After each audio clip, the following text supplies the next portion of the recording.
Welcome back to the Intentional Intern Podcast. It's been a little while since we've all seen each other, or I guess heard each other in this case, and it really is because summer was like something different. Like this summer has truly been one for the books for me, and so I'm sure that's been the case for most of you, which is exactly why I wanted to end the summer with a solo episode, because we all just need to chat. Like, we need to yap. It's not a want, it's a need. Like, we have got to yap and catch up. So this episode is going to be in the form of a checkup by intentionally checking in with ourselves.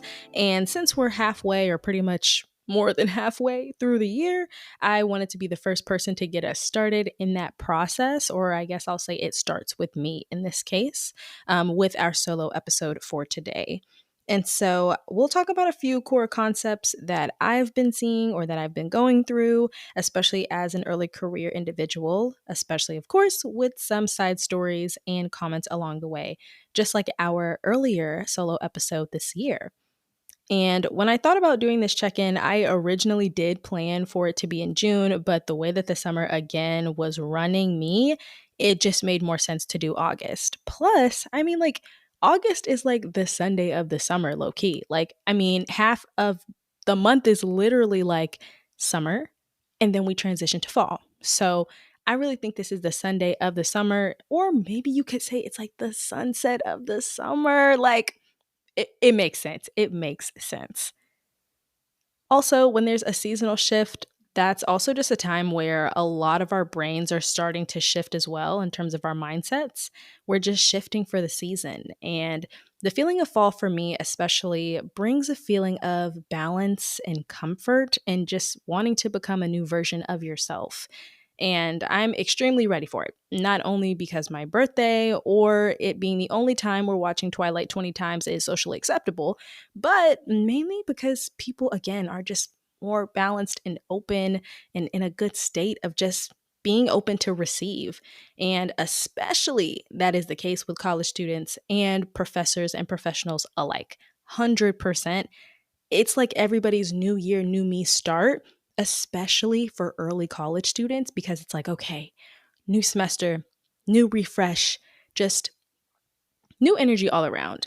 And I also think because people have had time to prep from summer, unless you took summer classes, either way, you still kind of get a little bit of a break, but not as much as everyone else. It is just a season that is well received by all. I don't know anybody who dislikes fall.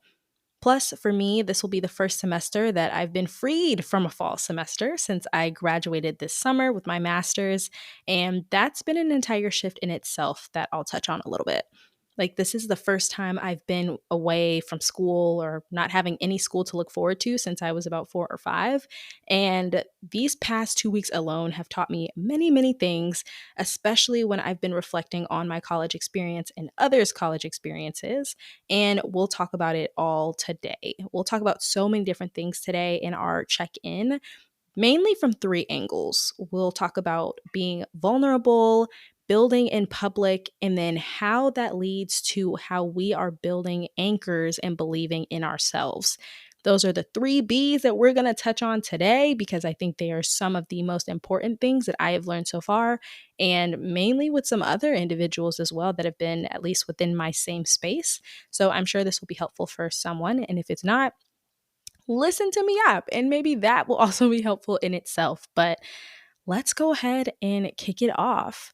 And before we do anything or you hear me yap about anything, I just want us to take a big, deep breath in, deep breath out. Do that as many times as you need. I start my mornings with a meditation, a deep breath in, a deep breath out, someone guiding me through meditation. But I think for right now, especially with just everything going on in the world and literally listening to everything that's going on, whether that's the news or podcasts or listening to your professors getting ready to lecture, the world has had a new weight put on everyone. And so I want everyone to relax because we will take a step back and we will just let it all go for a little bit. So take a deep breath out And let's just get ready to relax, check in, and chat and reflect with ourselves. We need to be in a better state anyway, a little open state like this where we are open to receive and open to reflect. So, with that, let's go ahead and get started. Oh my gosh. So, the first thing that I want to touch on and really talk about, like in the middle of the year, when we all kind of start to have this, like, okay, what is the rest of the year going to be like? I recognized, especially as I was finishing my degree and even after I finished the degree, that there is so much power in doing nothing. And in a world where we are all moving around to do something, to accomplish something, to believe something, to be someone, there have been so many moments that I felt like I was ready to drop everything. Where I'm like, this is not for me anymore, big dog. Like, the closer you get to achieving a goal, the easier it can feel to give up, because when you're near the finish line, things get harder. Things start to come out the woodwork and really test you and challenge you and saying, like, okay, are you really ready for this? Like, are you really ready to complete this? And it almost went back to something that I've talked to a couple of different people about, which is ultimately the fear of success and where that comes into play when we start to self sabotage. And so that's something that I feel like as we're going into, again, a new semester, a new side of the year, a new season, that is something that I feel like you can combat, again, like from at least my personal experience. And so I want to share that with you all, and just checking in is that you get so much out of doing nothing. And one of my biggest phrases that I've been saying right now is, you're doing a lot for a little. And the a lot comes from a place of stress, a place of fear, a place of anxiety. And I had to realize the only people that were putting myself in that place, like right now, is me. Girl, like, you're trying to be proactive, doing all this stuff and getting ready to finish all this stuff. Sister, like, I need you to sit and breathe. Because there were so many times where I was so close to self-sabotage, whether that was in procrastinating or not getting something done, like within my own personal life or within like that last semester where I was like, oh my gosh, like this is ridiculous. And that's not to say that grad life is something to be idolized, because it's definitely not. It is a grind. It is a grind 100%. But I was making it harder on myself for no additional reason. And I found that to be a phenomenon that was happening to a lot of people, where the weight of something to come was starting to outweigh the possibility of it being completed or it being done. And so as we're going, or I would say y'all, for y'all that are also at school, as you're starting to go into the new semester, it's so important, as much as we start to plan our Notion boards or we start to build out like where are we putting blocks in our calendars and all of this stuff, plan to do nothing. And even with that, when you're planning to do nothing, make sure it's unstructured nothing sometimes too. Like, we can plan some self-care in our schedule, because everybody needs a good self-care day, and have structure with that. But the joy that I felt once I closed my laptop after my last assignment and I was free from the did I submit this syndrome on Sunday nights, I utilized my free time in a completely different way that I had never done before. I did not plan anything. And I'm a very type A person. Like, I, of course, had the things of, oh yeah, I can finally get back to volunteering the way that I wanted to. I can finally get back to some of the initiatives that I wanted to do. I can finally like get back into the podcast, like when I first started it during COVID, and like all of these other things. And while that was great, my brain was like, girl, I'm going to need you to rebalance yourself out. And I need nothing. Like, my brain was like, we need nothing. I don't want anything. I don't even want to anticipate anything, like anything, nothing. Please put it all away. And I've learned so much from that experience of just my creativity has shot through the roof because I truly sit to do nothing. And then that's when like my strokes of genius have come into play where I'm literally just sitting there with myself, like not even thinking about anything. And then boom, it hits me where I'm like, oh my gosh, like, oh yeah, you know what? Like I need to go follow up with that, or I need to write down that new idea. Or like I have had so many new ideas in the past 2 weeks, you would not believe. And it's because I take time now, especially since I'm not working like basically a 9 to 5 to a 10 p.m. because I went to classes from 5:30 to 9:45. Like I just allow myself free time to just sit and think. Like I cannot, like the grind that I once used to honor so much of like, oh, I can hustle through this if I sit down in like 3, 4, 5 hours and like just push it through. No, no. Like my brain is like, shoddy, that just does not work with us. We need to have some time. We need to have some breaks. And even within those breaks, like not every break has to be like, okay, during the break, I'm gonna do this. During the break, I'm no. Like at least 50% of the breaks are usually unprompted, but then also don't have any type of structure to them whatsoever. And that's been the biggest and most surprising change for me.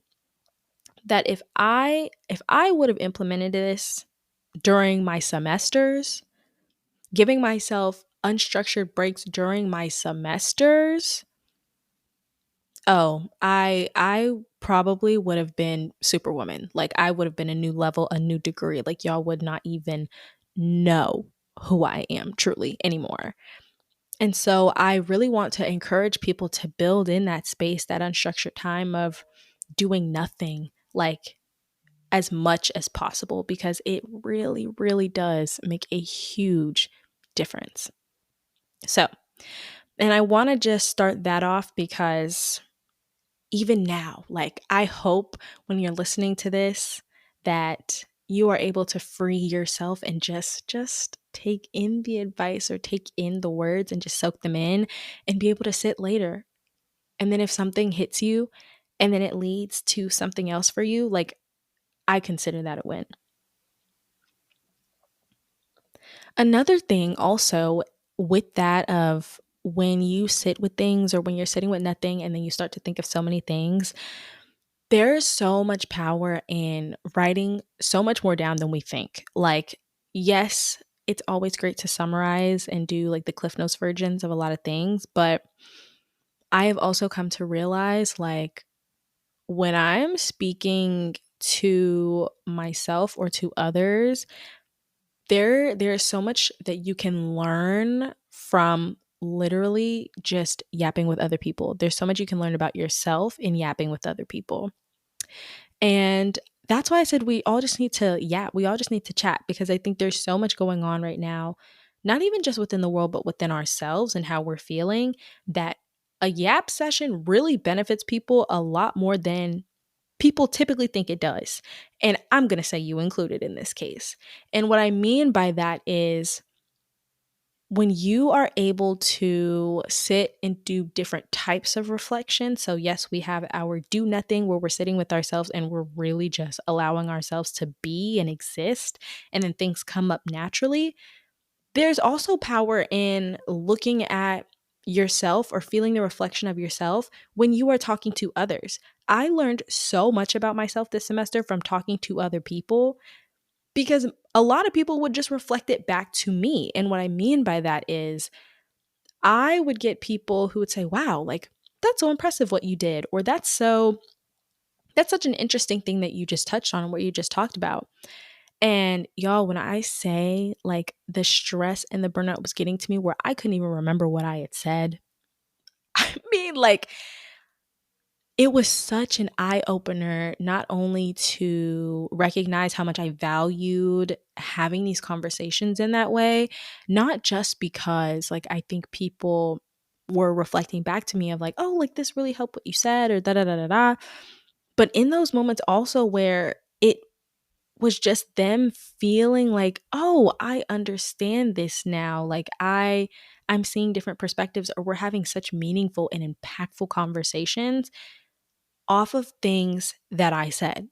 Plus, of course, what they have said. But for this case of when I'm talking about honoring yourself and reflecting through your own conversations and how people are responding to that, that is so important. And I mean, and when I say responding, I mean like just being able to share that back to you or curate a meaningful and impactful conversation off of that. There are times where like I had conversations that I never knew or I could never guess that I was going to end up having. But because of one, being open, and then two, sitting with people and really like just letting yourself fully be in a conversation so immersed to where you come out feeling like, whoa, I should have recorded that.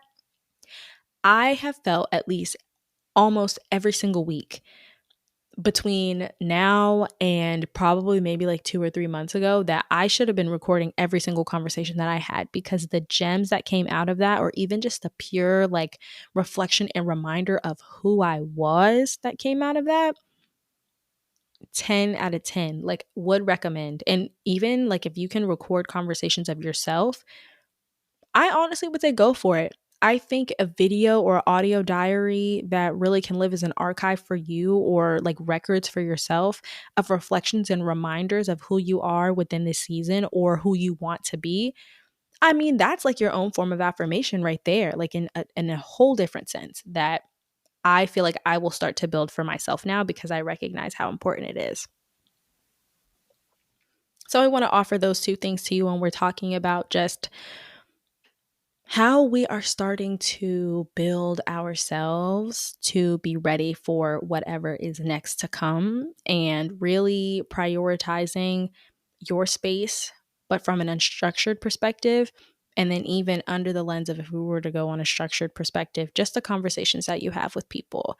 There are gems that we probably do not notice, but if you ever have a chance, I'm telling you, record it. You will learn so much about yourself. You will learn so much about others. You will learn so much about just that space of conversation in general that I think is so valuable. Some of my biggest and proudest moments of this year have purely been the conversations I've been able to have, and then what and how that's propelled me forward. And I think that's been the same case for a lot of people, but we haven't been able to like really talk about it where we can put it down to paper. So, enough of that. Just to kind of kick us into a similar gear of a trend that I've been seeing, and I feel like a lot of people have been seeing, I want to talk about our major category of being vulnerable and what that means, especially when it comes to not only like from an early career standpoint, but again, like down to the basis of who we are and how we operate, because that guides everything else, professionally, personally, anything like that, that guides it. And so literally, I kid you not, I thought about the process, or necessarily our mindset or intentions around being vulnerable when I was sitting and doing nothing. Imagine that, like literally sitting and doing nothing. And in fact, this was the one time where I had like a pen and paper next to me, and I was like, "Ooh, write that down, write that down." And so I did. And what kind of came to fruition, honestly, was really surprising to me, and not in a bad way, but like in just challenging myself to think about it and not just let it pass. So I wanted to share the thought with you all of just when it comes to vulnerability and what I'm seeing in vulnerability now, not even just across social media, but people really only dislike vulnerability when they're consciously aware of it to a certain degree. Like, for example, we are vulnerable at so many different points in our lives every single day. Whether that is ordering your regular at a cafe, or just, texting someone new, and maybe they're like a classmate. So let's keep it like where it's vulnerability that like we are ultimately like immersed in because we have to be. That's our daily life or our daily routine. And in the context of that, like I recognize that we have levels of vulnerability that we regulate and that we tolerate, not only outwardly for others, but we also do the same within ourselves.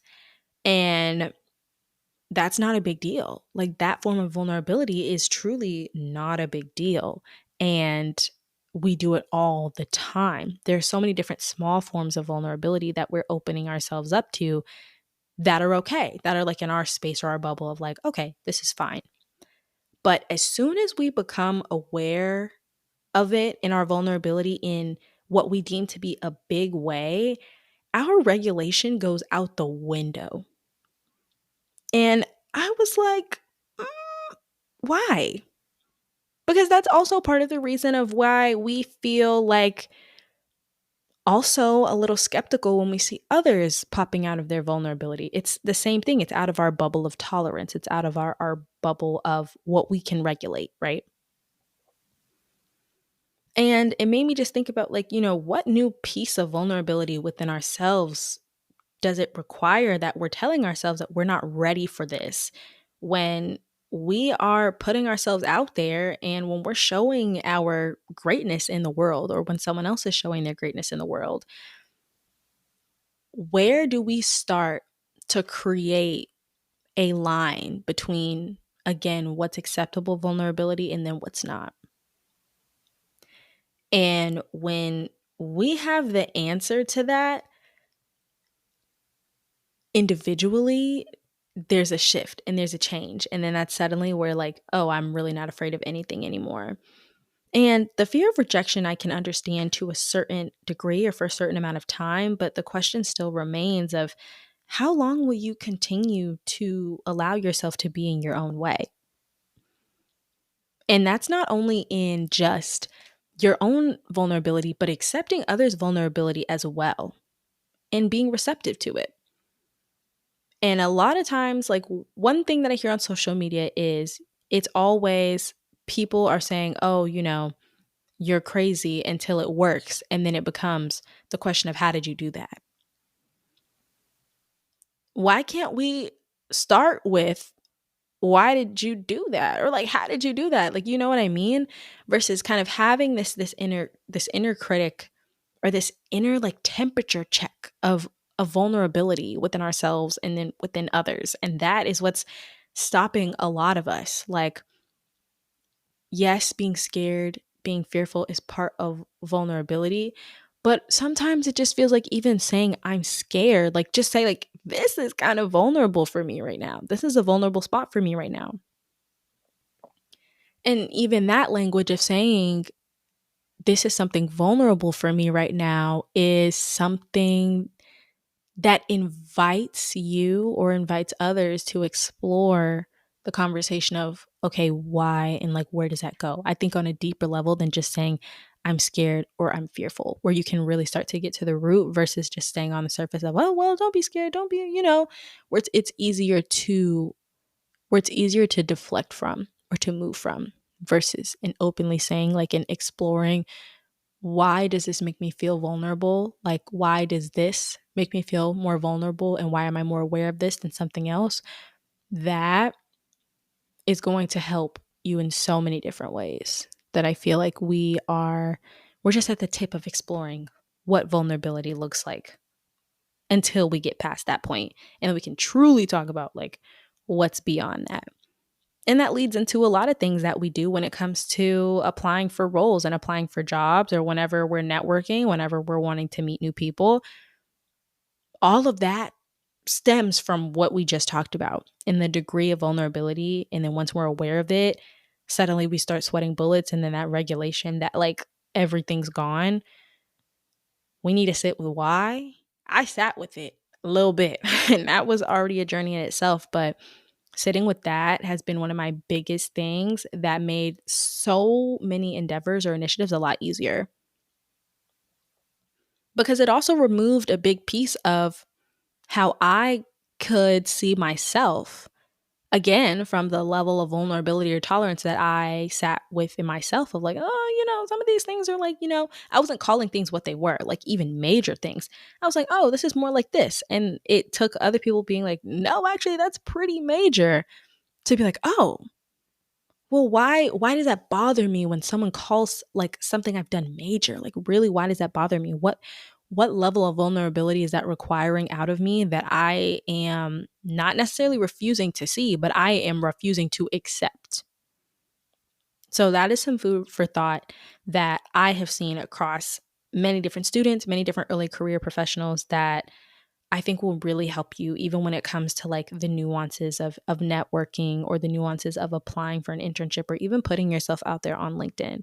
I promise you, like, no one is going to be out to get you like the boogeyman when it comes to LinkedIn. I promise you. But the only person who stands in your way before you can even get there of even thinking that there's a boogeyman out there to get you is you, if you don't hit that post button. So that's one thing. And that also leads me to my next topic that I wanted to talk about with everyone, which is around the lens of building in public. I mean, I say everyone because I think like we're all kind of going through this, but I'm talking to you. After you are able to explore what it means in being vulnerable, that comes to the point that I just referenced with LinkedIn or anything else of what it means to build in public. That is something that I've been hearing on social media quite a bit of: build in public, build in public, build in public. Okay, well, what does that mean? Building in public typically means when you're building something that's like of, something outside of yourself when it comes to like, oh, I'm building, hey, a podcast, okay? Like I'm building my YouTube channel. I'm building a new initiative. I'm building, anything of the sort that is outside of yourself. And people are saying that you should build in public, obviously, because you're not only sharing your journey and you're showing your growth, but like, like those are the big pieces of it, of you're being able to show your progress along the way of what you can do. But another thing that's a part of building in public that I wish we talked about more, and I feel like we do maybe talk about it a little bit when it comes to like our mental health, or maybe like of becoming who we want to be. But part of building in public is building yourself as well. And that also comes from what we just talked about of being vulnerable. And how are you, like, yes, you're showing what you're building, but show how you're growing around that too in a different way of like, okay, like if you're a tech founder and you are building a startup, like what lessons have you been learning, not only about the process, but within yourself? How have you grown? And you may not have to display that all the way. Like, of course, some things are going to be personal for yourself, but make sure that you're documenting that as well of what you're building. I can say who I was when I first started LinkedIn or when I first started the podcast is not who I am anymore, like all the way. But I can also see exact episodes or see exact pieces of LinkedIn content that I wrote. And I'm like, oh, there's a change there. And even within the content, 9 times out of 10, I'll probably say something like, oh, I also recognize, like, yeah, this has also changed.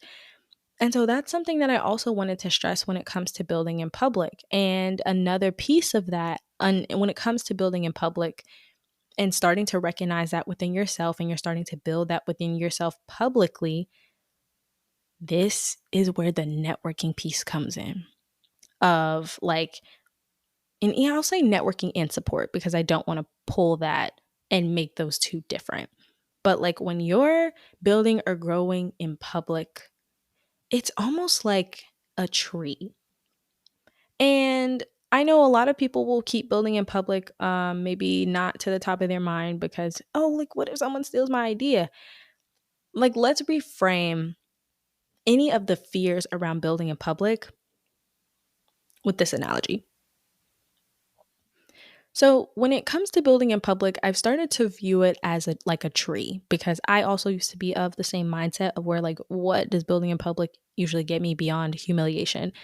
Because that's how everybody thinks. But again, going back to that vulnerability piece, we got to sit with that. But like, why do we think that? Don't think about like what society is saying, but why do you think that?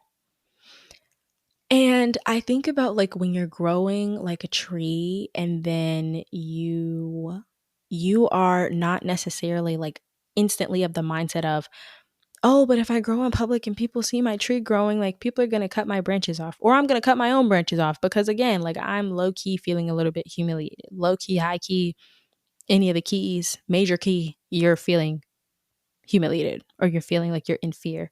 And you feel like there is a light on you that you can't remove because you're building in the public eye. The way that me just going up to people and then saying like, you know what, after I conquered again, looking at my vulnerability piece, the way that when I reframe building in public as maybe it's not like my branches are falling off, but like, oh, maybe people see me building in public and they're like, you know what? Like, I like the fruit that's growing on this tree. Like, let me go tell other people about it. And then it gets to a point where people start telling people about it. And then someone's like, oh my gosh, this tree is so nice. Like, I would love to help it grow.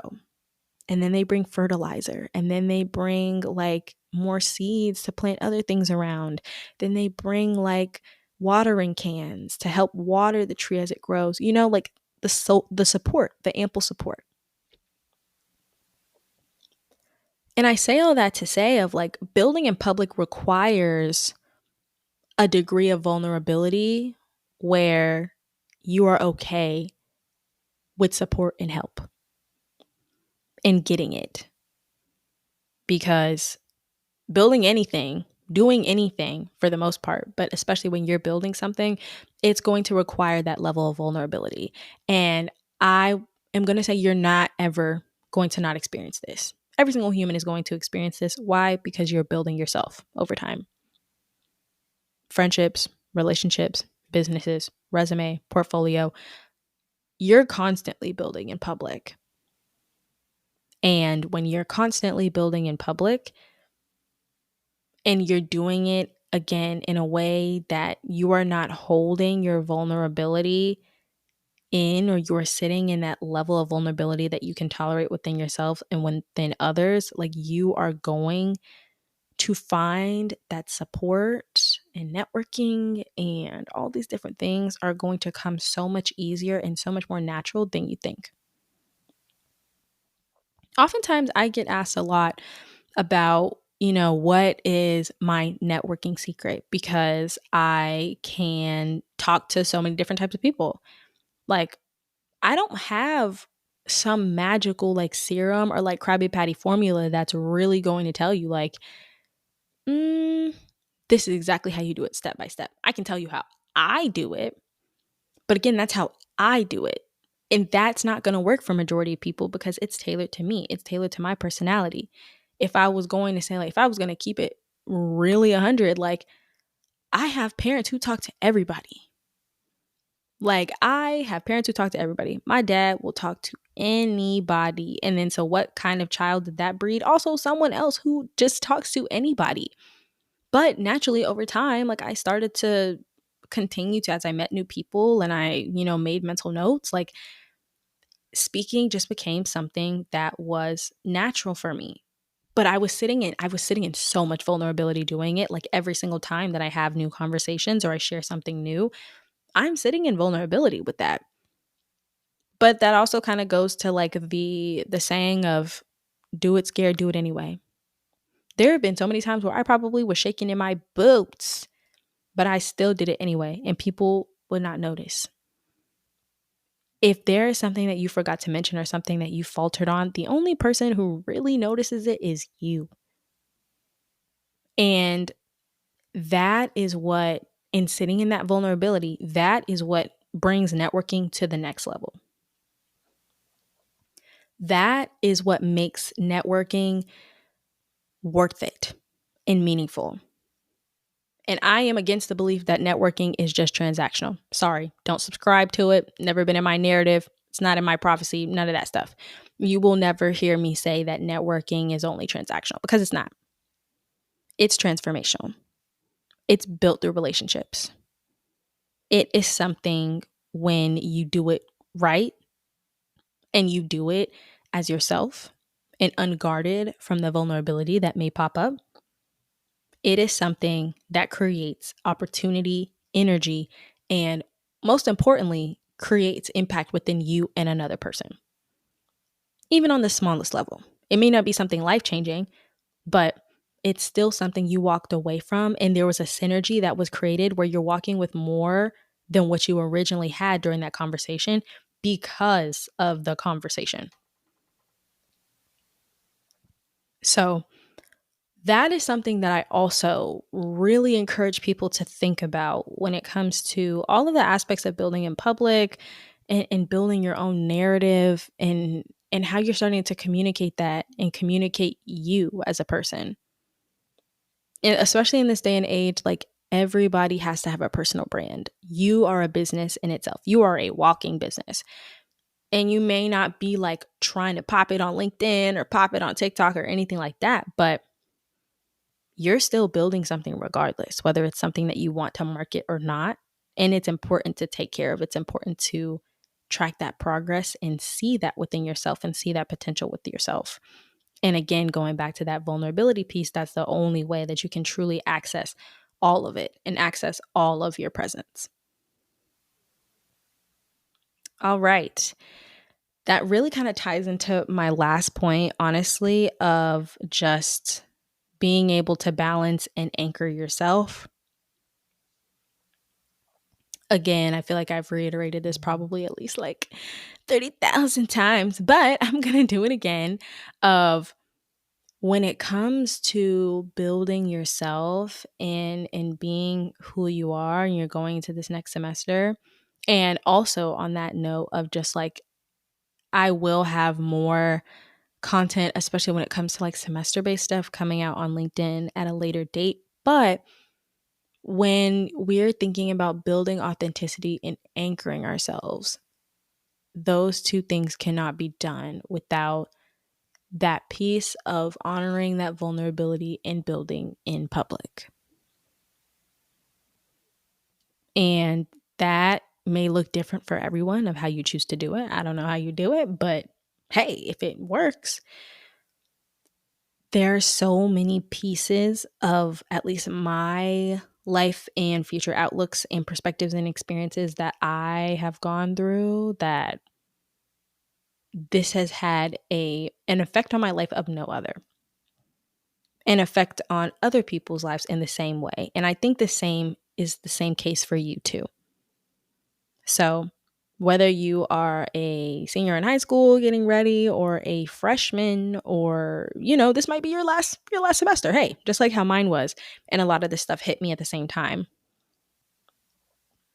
I encourage you to sit with yourself and truly and honestly, like I just said, start with nothing. Literally sit with yourself and do nothing. Maybe do that for like 20 minutes. Then maybe take like 5 to 10 minutes to just, maybe do something a little structured, something a little bit fun for yourself, whether that's, watching a little bit of an anime or coloring or, going out and soaking in the sun while reading a couple pages of a book. Do something. After that, go back, do nothing for maybe like 5 to 10 minutes again.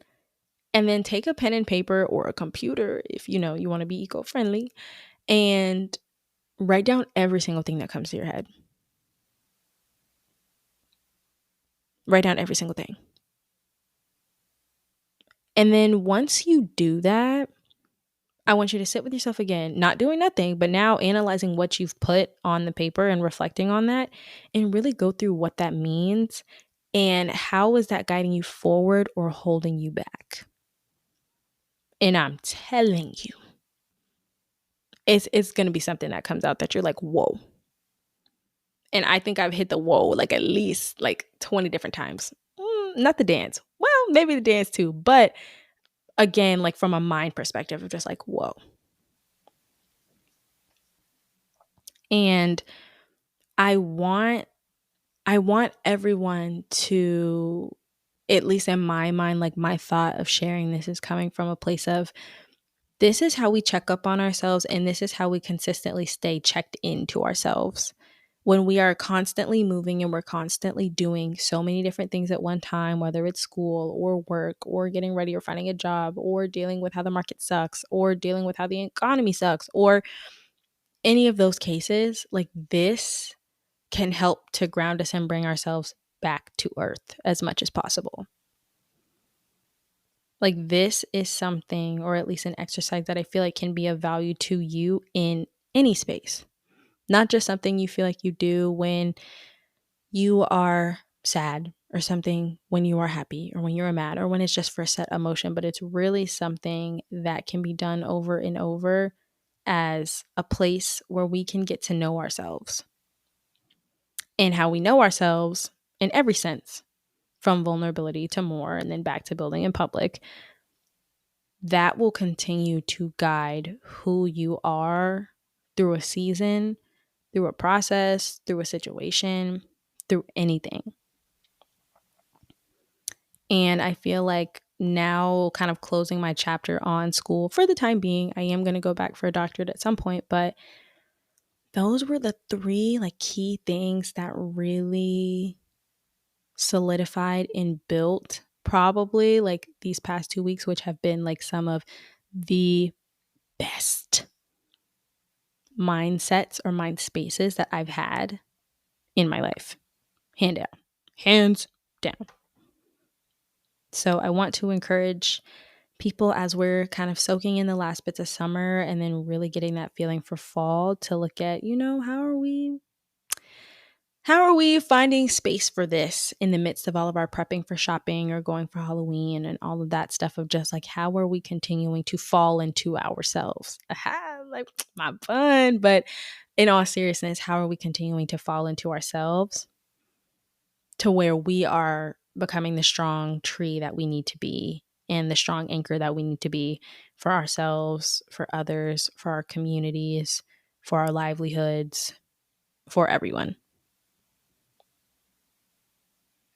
So that is going to be our episode for today, all kind of around just a late summer reset and really intentionally checking in with everyone. I think that there are so many things that I continuously want to share on the podcast from a solo perspective, but I'm definitely wanting to hear from you all of what would you like to hear in any of our next upcoming episodes, whether that is with guests or if it's just me from a solo perspective.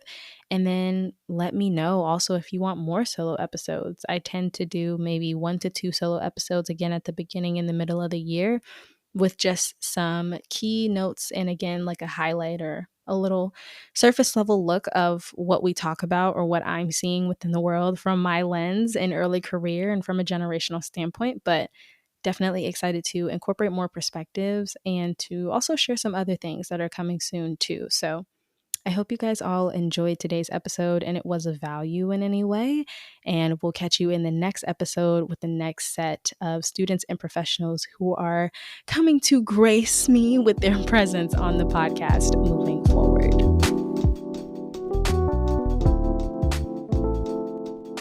That's a wrap for today's episode of the Intentional Intern Podcast. We hope you're leaving with fresh insights and a boost of motivation to take on your career journey. If you enjoyed this episode, don't forget to follow, leave a review, and share it with your network. Connect with us on LinkedIn and Instagram and let us know your thoughts. Your feedback fuels our next great episode. Until next time, stay intentional, keep growing, and keep shining bright. See you in the next episode.